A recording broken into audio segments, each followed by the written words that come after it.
দেয়নি, আর আমি যে আসতে পারলাম না, এই জন্য অনেকেরই একটা ভুল বুঝাবুঝি হতো। এই ভুলের নিরসনের জন্য কষ্ট হলো আপনাদের মাঝে আসতে পেরে। আমি শুকরিয়া আদায় করছি, আপনারাও শুকরিয়া আদায় করেন। সকলে বলুন আলহামদুলিল্লাহ।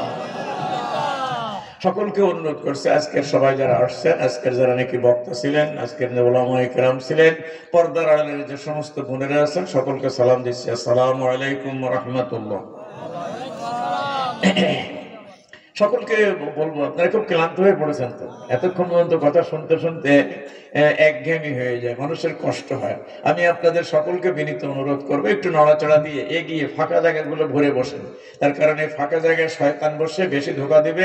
আমি অত্যন্ত সীমিত কথা বলবো। কথা তো উলামায়ে কেরামরা বলেছেন আরো 2 দিন কথা হবে, আর সব কথা তো একদিন বলাও ঠিক না। এই পরিস্থিতি, পরিবেশ, সমস্ত কিছু সামনে রেখে আমি আপনাদের সামনে আজকে কথা বলতে চাই। আসলে দেখেন, মহাগ্রন্থ আল কোরআন, এই কোরআন সম্পর্কে আপনাদের অনেক কথা শোনা আছে, জানা আছে। এই কোরআনের বাড়ি, এই কোরআনের স্থান হলো 7 আসমানের উপরে একটা জায়গা আছে, আল্লাহর আরশ। আরশের তল দিয়ে একটি পাথর দিয়ে বড় একটা তক্তা বানানো আছে। সেই তক্তাটার নাম হলো লাওহে মাহফুজ। জোরে বলেন কি নাম? হ্যাঁ, সেই তথ্যটা কোনো ফেরেশতারা আজ পর্যন্ত ধরতে পারেনি। সেই ফেরেশতারা কোনো মানব দানব এ পর্যন্ত স্পর্শ করতে পারেনি। মিন দুররাতিন বায়দা, হাদিসের শব্দ হলো সবুজ, সাদা রঙের ধবধবে মুক্তার মতন ওই ইয়েটা, তক্তাটা। এই আল্লাহ শব্দের বহু বচন কোরআনে আছে আল্লাহ। এই তত্ত্বটার মধ্যে জোড়াতালি নেই। এই আসমান থেকে জমিন পর্যন্ত যতদূর দূরত্ব আছে, ওই তত্ত্বটার চওড়া হলো ততটুকু। লম্বা কতটুকু সেটা তো বলাই মুশকিল। তো এই পাথরের গায়ে, এই তক্তার গায়ে এই মহাগ্রন্থ আল কোরআন লেখা। এই কোরআন শরীফ আল্লাহ নিজেই বলেছেন, বাল হুয়া কুরআনুম মাজিদ ফি লাওহিন মাহফুজ। এ কোরআন মাহফুজ, তাকে কেউ সংরক্ষিত কোরআন কেউ ধরতে পারে নাই, বিকৃত করতে পারে নাই, বিনষ্ট করতে পারে নাই। বাল হুয়া কুরআনুম মাজিদ ফি লাওহিন মাহফুজ। সম্মানিত এই গ্রন্থের মধ্যে কারো কোনো রদবদল করা এ পর্যন্ত সম্ভব হয়নি, আগামীতে ও হবে না। আল্লাহ নিজেই বলেছেন, ইন্না নাহনু নাযালনা যিকরা ওয়া ইন্না লাহু লাহাফিজুন। এই কোরআন আমি নাজিল করেছি, কিয়ামত পর্যন্ত এই কোরআনকে সংরক্ষণ এবং সঠিক রাখার দায়িত্ব আমার হাতে। কারো এটাকে বিকৃত করার, নষ্ট করার কোনো অধিকার, সুযোগ এতদিন হয়নি, আগামীতে হবে না ইনশাআল্লাহ। জোরে বলেন আমিন। আমি আপনাদের সামনে সূরা আলে ইমরান থেকে কয়েকটি আয়াত তেলাওয়াত করেছি। 11 রুকু উল্লেখ করা হয়েছে, 11 রুকুর থেকেই তেলাওয়াত করেছি। তবে এত কথা, এটা দুই এক ঘন্টায় বলে সারা যাবে না। আমি এটার সংক্ষিপ্ত আকারে একটা সামারাইজ জিস্ট আপনাদের সামনে আলোচনা করব।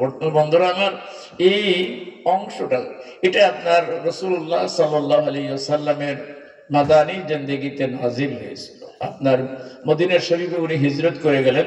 উনি আপনার মক্কা শরীফে নবুয়ত লাভ করেছিলেন। 40 বছর পার হওয়ার পর উনি নবুয়ত লাভ করলেন।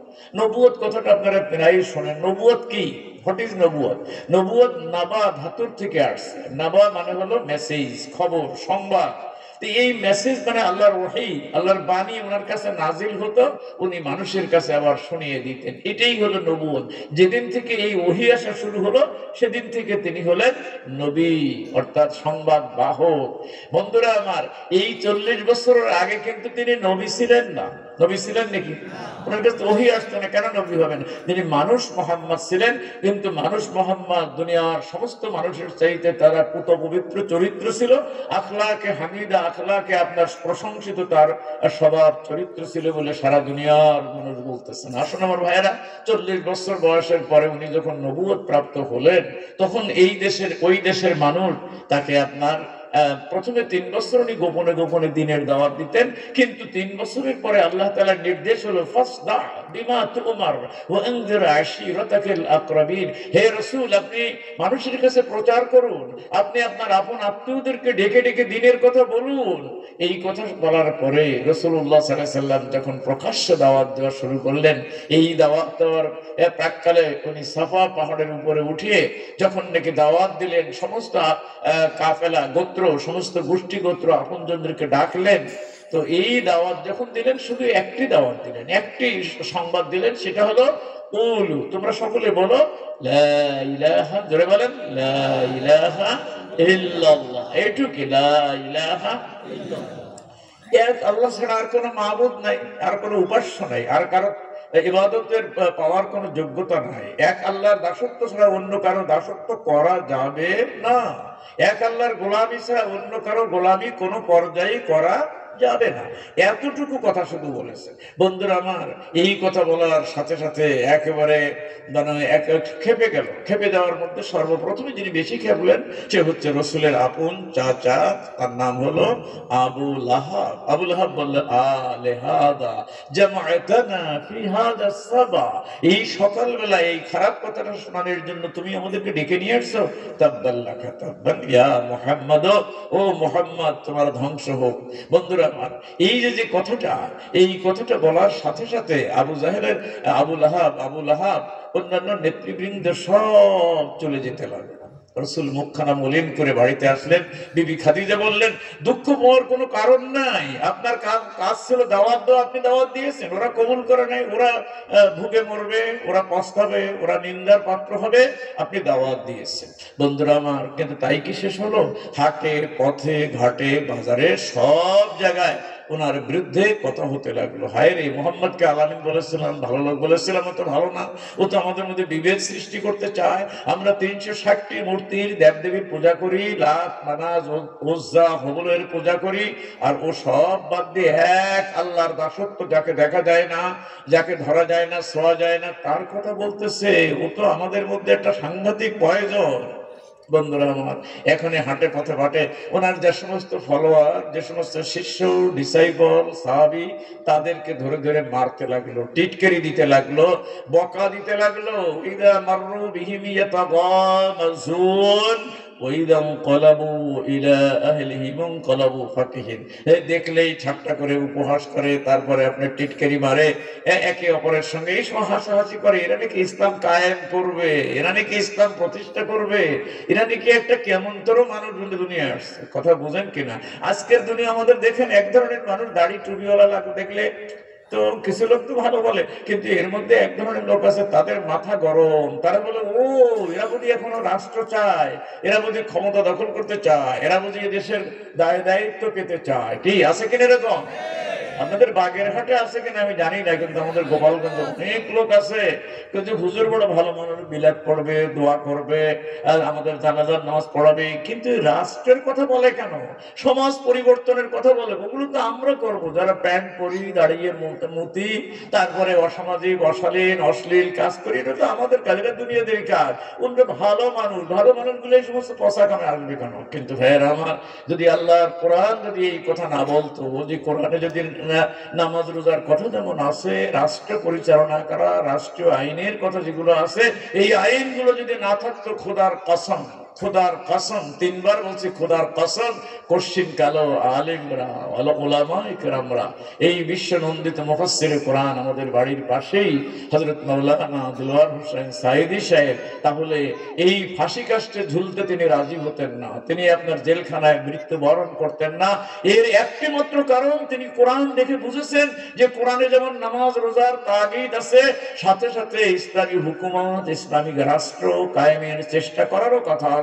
আর ইসলামী রাষ্ট্র যদি না হয়, তো ব্যক্তি জীবনে কোনো মানুষ পুরো মুসলমান থাকতে পারে না। আমি আপনাকে ভালো করে বলি, কোরআনের মধ্যে সর্বমোট, আপনার এই কোরআনের মধ্যে সর্বমোট 6666 আয়াত। আমাজান আয়েশার গণনা অনুসারে, কারো কারো গণনায় কম আছে, এই 6666 আয়াতের মধ্যে, কোরআনের মধ্যে মাত্র 500 আইন আছে। কত আইন? মোল্লা জিউন, তারা ইয়ার মধ্যে লিখেছে যে 500 আইন আছে। এই 500 আইনটাকে দুই ভাগে বিভক্ত করা হয়েছে। কিছু আইন আছে করো আর কিছু আইন আছে করো না। কিছু আইন আছে পজিটিভ আদেশ, কিছু আইন আছে নেগেটিভ নিষেধ। আমি আপনাদের পজিটিভ গুলো আপনারা ভালো করে বুঝেন। নামাজ পড়ো, আকিমুস সালাতা কায়েম করো, যাকাত দাও, হ্যাঁ সত্য কথা বলে, এটা পজিটিভ। কিন্তু এরপরে উল্টো কথাও আছে, হুররিমাত আলাইকুমুল মাইতা ওয়াদ দাম ওয়া লাহমাল খিনজির ওয়া মা উহিল্লা বিগাইরিল্লাহ, তোমাদের জন্য হারাম করা হয়েছে এই মরা খেতে, অর্থাৎ মরা মুরগি, মরা গরু, মরা ছাগল খাবে না। এরপরে জব করার সময় যে রক্ত বেরিয়ে আসে, ওই দামে মাসফু প্রবাহিত রক্ত তোমাদের জন্য হারাম। তোমাদের জন্য শুয়োরের গোশত খাওয়া হারাম। যে পশুকে জব দেওয়া হয় আল্লাহর নাম বাদ দিয়ে অন্যের নামে, কালীর নামে, হ্যাঁ তারপরে পীরের নামে, বড় পীর সাহেবের নামে, হাত্তাকে এমনকি যদি নবীর নামেও কেউ জব দেয়, তাহলে সেই পশু হালাল না হারাম? আপনারা বুঝে সুঝে করেন, এটা কিন্তু হারাম। কেন? নবীর নামে জব দিতে বলে নেই, বলছে আল্লাহর নামে জব দাও, বিসমিল্লাহি আল্লাহু আকবার বলে জব দিল। নারী পুরুষ মাসিক অবস্থার মেয়েরাও যদি জব দেয়, জব দেওয়া হালাল, ওটা খাওয়া যাবে। কিন্তু আপনার বড় বড় আজকালকার আমি দেখি যে বাজারের মধ্যে যে সমস্ত দোকান আছে, আপনার এই যে মুরগির দোকান, হায় রে হায়, ওরা কি কয়টা আমি জানি না, বোধহয় মিনিটে 10-12টা জব দেয়। এই গলা কাটতে তাহলে আছে বিসমিল্লাহ কয় কিনা, তারপরে আপনার গরম পানির মধ্যে ছেড়ে দিয়ে তাকে আপনার ওখানে ছাড়ানোর ব্যবস্থা করে। কোন কোন বিশেষজ্ঞরা বলতেছেন যে এই গরম পানিতে ছেড়ে দিলে ওর যে মল মূত্র, ওটা আপনার ওর মধ্যে মিশে যায়, জড়িয়ে যায়, এটা খাওয়া ঠিক হবে না।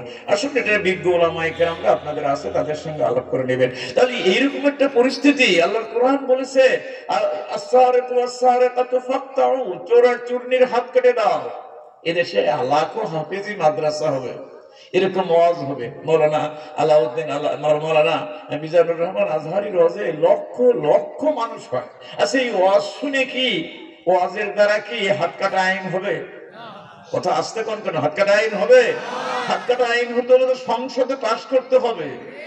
তার কারণ সংসদে যখন নাকি পাশ হবে, 151 জন, 300 জন এমপির 151 যখন দাঁড়িয়ে বলবে মাননীয় স্পিকার, যেমন নাকি সাইদি সাহেব বলেছিলেন, মাননীয় স্পিকার আমাদের এই সংসদে আমরা মুসলমানরা আসি, আপনি একজন মুসলমান, এরকম মাথা কাট করে আসতে হবে কেন? এটা তো ঠিক না, আমাকে সালাম দিয়ে ঢোকার আইন করে দেন।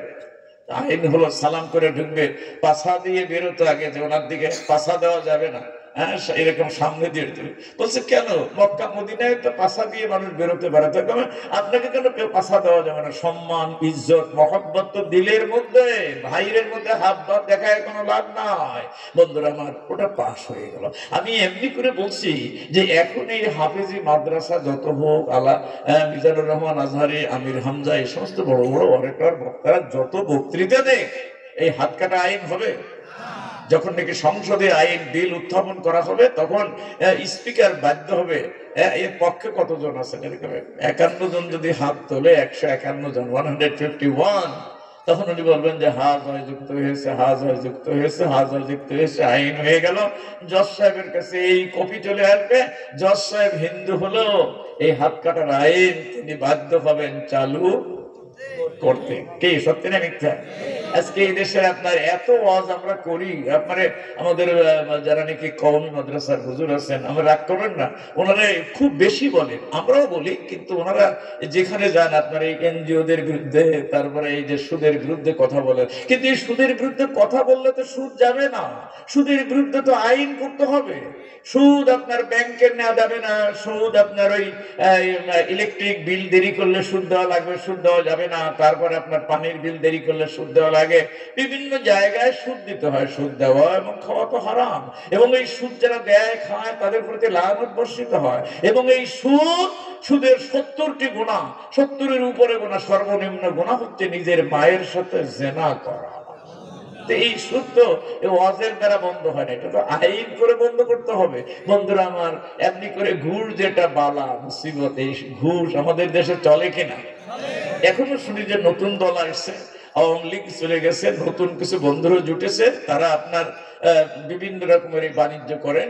আপনার কেস দিয়ে দিচ্ছে, কেস দেওয়ার পরে আবার তাদেরকে বলতেছে 2 লাখ টাকা দে, 3 লাখ টাকা দে, আমি তোরে ছাড়াই দেবো। এই সমস্ত বাণিজ্য করছে। আমি খোদার কসম করে বলি, আমার মতন যে সমস্ত লোকেরা আছে যারা নাকি দিনের জন্য, ইসলামের জন্য নিবেদিত প্রাণ, যারা নাকি এই সমস্ত ঘুষের এবং সুদের দরবার তারা করে না। মানুষের ইহসান, মানুষের উপকার করার জন্য সদা তারা জাগ্রত, ব্যাপৃত, সদা তারা এই কাজে নিয়োজিত। ভাইয়েরা আমার, এই জন্য আপনাদেরকে আল্লাহর কোরআন বলেছে, ইয়া আইয়ুহাল্লাযীনা আমানু কুনু মা'আস সাদিকিন, হে ঈমানদারগণ, তোমরা সাদিকিন, সত্যবাদী, ভালো মানুষ, ন্যায়পরায়ণ মানুষের সঙ্গে থাকবে। এটা আল্লাহর হুকুম। ভালো মানুষের সঙ্গে মিলেমিশে থাকা সুন্নাত, ওয়াজিব না নফল?